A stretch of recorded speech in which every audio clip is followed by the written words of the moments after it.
Talking about vasectomies, and it's kind of hard to talk about this morning, but it's a reality for many women out there and also men. Joining us this morning to talk about it is Dr. Kaushik Shah from the Austin Urology Institute.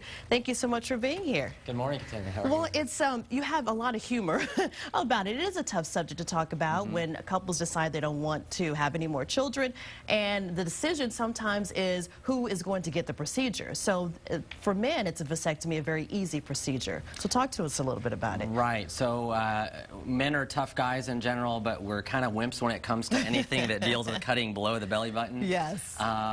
In the United States, more women typically get tubal ligations as a method of surgical sterilization, and men are pretty far behind, lagging in the choice when it comes for family planning. Yeah. And I think there are a lot of fears or concerns that are related to that, most of which are somewhat unsubstantiated. Well, what are those fears? What are the main fears that you have to kind of help the patients subside once they do come in the office and see you? Right. So the main thing I tell my patients is, the first one they ask is, can I have sex normally after such a procedure?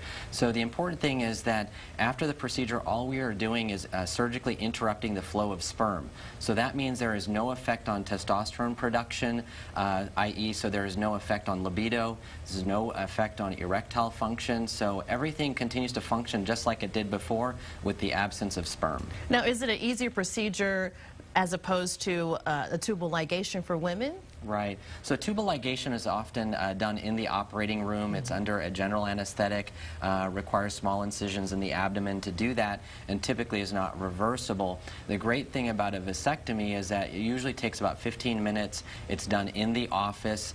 We now often do those on Saturdays in my clinic on weekends, so you don't really have a lot of time off from work, and you're back to work on Monday. Yeah. So it's about as easy as we can make it. Wow. And how long have you guys been doing this procedure? Since you said it's kind of far behind tubal ligation, when did it start? It's been done for hundreds of years. Yeah.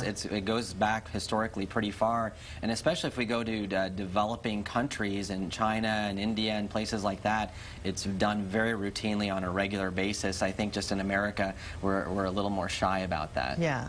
What do you tell couples who are having that discussion between who's going to have the procedure? How do you help them decide? Because that can be a sore spot, just having the discussion. Right. That's a battle of the sexes, and the wives are like, I had a baby and I went through all these things, and you want me to do this, and so a lot of it is based on the couple's dynamic. Yeah. And we're seeing more and more men, we call manning up and saying, all right, you've done your part, I'll do my part here, and so a lot of, which is great about this is getting the word out and the education that it's really not so bad. Yeah. 2 tiny incisions, 15 minutes, minimal downtime, and no sexual side effects. Well, that's good to hear. It's nice to hear that men are manning up too.